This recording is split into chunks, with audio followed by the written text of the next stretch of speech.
Saudações a todos os colegas, professores e pesquisadores. É uma grande satisfação poder apresentar nossa pesquisa no 30º Congresso da Ampon. Investigou-se os efeitos produzidos na sonoridade de 6 violinos pelo uso de 3 diferentes surdinas. Foram utilizadas para análise a alteração da intensidade na sonoridade dos instrumentos, as alterações no espectro harmônico de notas isoladas e médias de notas e as alterações na LTAS, produzidas pelos dispositivos.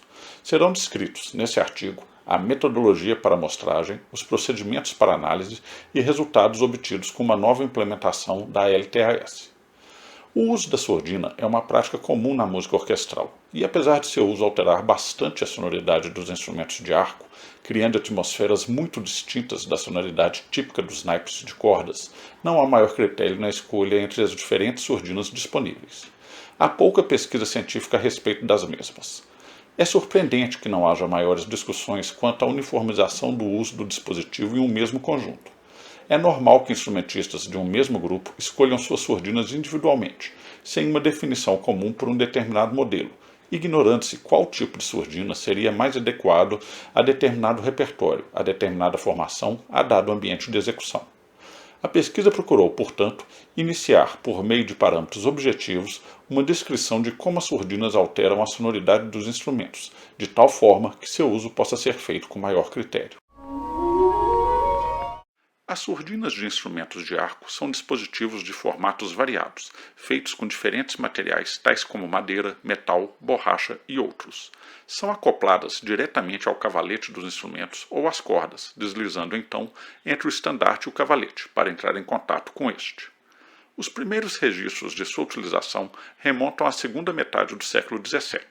São empregadas também nos outros instrumentos de arco modernos. Produzem 2 efeitos, a alteração da intensidade e a alteração do timbre do som emitido pelos instrumentos. Inicialmente, acredita-se, sua função básica seria diminuir a intensidade do som. Posteriormente, porém, sobretudo a partir do fim do século XVIII, o dispositivo passou a ser visto mais como um recurso de variação do timbre dos instrumentos, principalmente no contexto orquestral. Somente no caso das surdinas de estudo, também chamadas em português abafadores, o objetivo principal é a redução radical da intensidade do som, para que se possa praticar o instrumento em ambientes ou circunstâncias onde seja necessário que ele emita o mínimo de som possível. As surdinas alteram o comportamento vibracional original do cavalete, peça de importância fundamental na composição do timbre dos instrumentos de arco. Produzem, dessa forma, efeitos variados, de acordo com suas características físicas, rigidez do material de que são feitas, formato, área e mecanismo de contato com o cavalete e massa acrescentada ao sistema. Foram utilizados 6 instrumentos para coleta de dados, tendo como critério básico a diversidade na construção dos instrumentos, visando exemplos das variáveis possíveis da sonoridade do violino, condicionadas por fatores como a qualidade dos materiais utilizados na construção dos mesmos e o processo de fabricação, industrial ou artesanal. Foram selecionados, portanto, 2 instrumentos considerados de baixa qualidade, industriais, 2 medianos, semi-artesanais e 2 de qualidade profissional, artesanais. Surdinas utilizadas na pesquisa. Surdina 1, com 1,85 gramas de peso, feita de borracha semiflexível em formato circular, com dente único para fixação no cavalete, muito popular entre os instrumentistas, por sua praticidade e utilização ágil, além do baixo custo. Pode ser acoplado ao cavalete em 3 posições, tendo sido adotada na pesquisa a posição central. Surdina 2, feita de ébano, pesando 5,70 gramas, em formato de garfo com 3 dentes, típico das surdinas mais tradicionais. Das 3 estudadas, é o modelo mais antigo. Até a popularização das surdinas de borracha e outros materiais sintéticos, sua utilização era muito comum nas orquestras. Produz efeito forte, tanto em termos de alteração de intensidade quanto de timbre. Surdina 3, de metal cromado, com 4 dentes e uma só posição de uso, cobre toda a superfície do cavalete. Peso muito superior ao das outras 2 surdinas, 44,9 gramas. Gera efeito nitidamente mais forte. Representantes das surdinas de estudo ou abafadores têm como função reduzir drasticamente a intensidade do instrumento. Apresentam, porém, potencial para um uso muito mais criativo no contexto da experimentação timbrística, ainda pouco explorado pela música contemporânea, por gerar alterações também drásticas no timbre dos instrumentos. Os violinos receberam na corda Sol duas marcas, com 1,3 centímetros entre elas, a partir do meio da distância entre a extremidade do espelho e o cavalete, delimitando o ponto de contato do arco com a corda a ser adotado pelos executantes.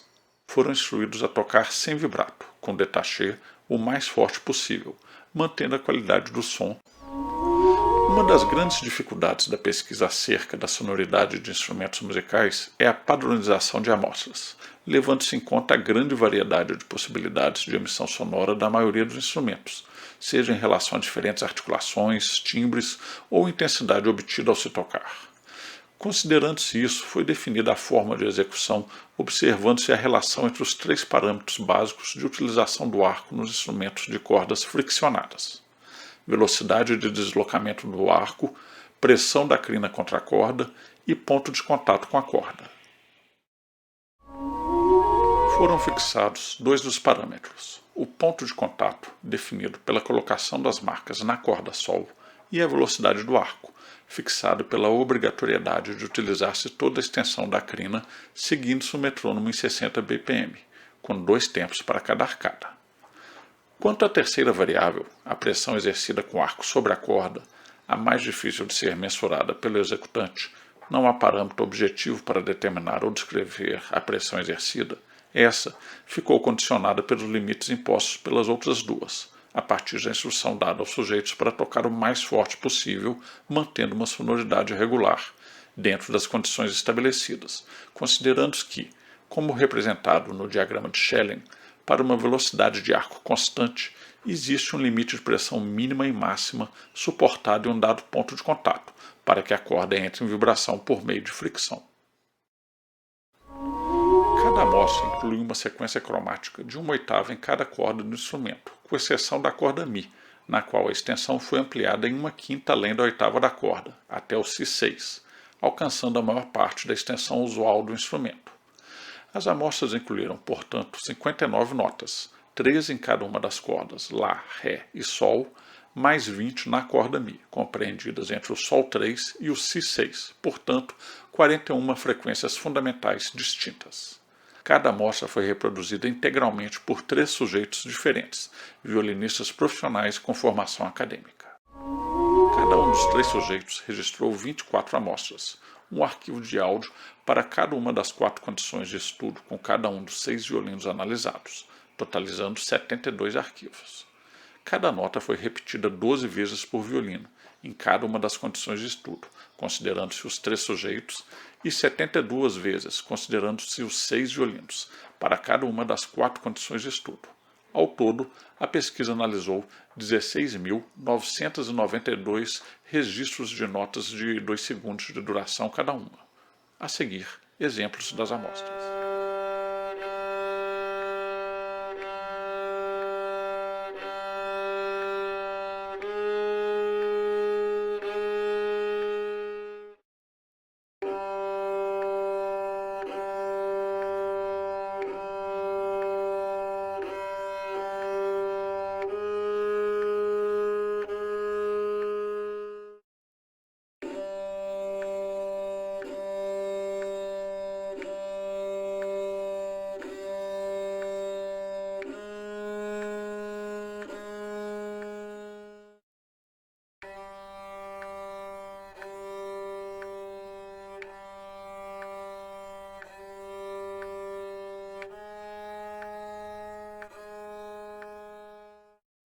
O espectro médio de longo termo, bastante conhecido por sua sigla em inglês LTAS, Long Term Average Spectrum, é uma ferramenta para análise das características espectrais de registros sonoros capaz de fornecer uma visão geral dos mesmos, representando a energia espectral média de todo o sinal.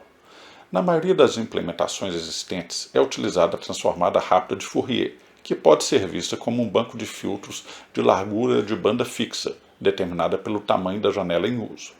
A análise perpassa todo o arquivo de áudio, calculando os espectros de cada segmento, antes de realizar a média geral.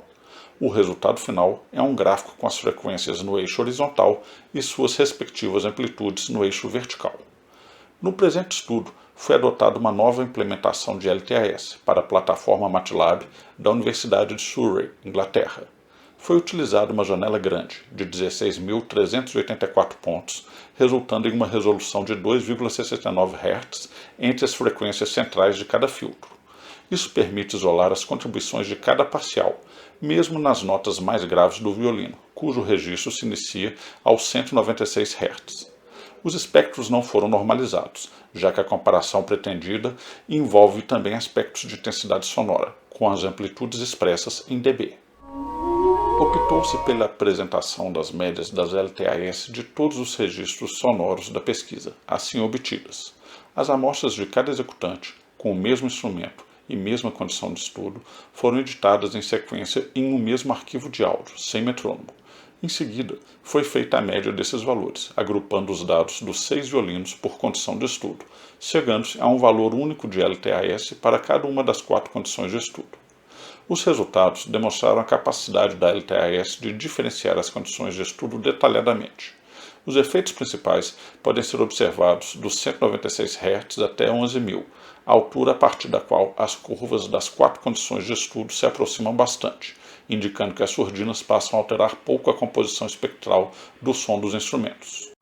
A surdina 1 tem como característica principal um efeito suave na sonoridade, seja na intensidade ou no timbre, condizente com os gráficos 1, 2 e 3.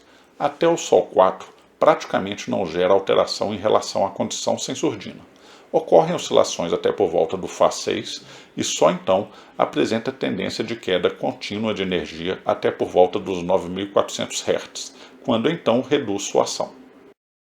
A LTAS da surdina 2, que produz alterações bem mais significativas no som dos instrumentos, reflete essa característica. Dos 3 dispositivos, é o de comportamento mais complexo. Chama a atenção que na primeira oitava tenha provocado um aumento significativo na LTAS, principalmente no Ré sustenido 4 e Mi 4. Essa surdina, inclusive, gerou surpreendentemente aumento da intensidade do som na média dos instrumentos nesse mesmo registro. Ora sua leitura se aproxima da surdina 1, ora da surdina 3. A surdina 3 mostrou-se a mais regular, com pouca variação de seu efeito ao longo da extensão analisada, mantendo uma curva de alteração muito significativa proporcional ao efeito que produz, extremamente acentuado, tanto em relação à atenuação quanto à alteração do timbre.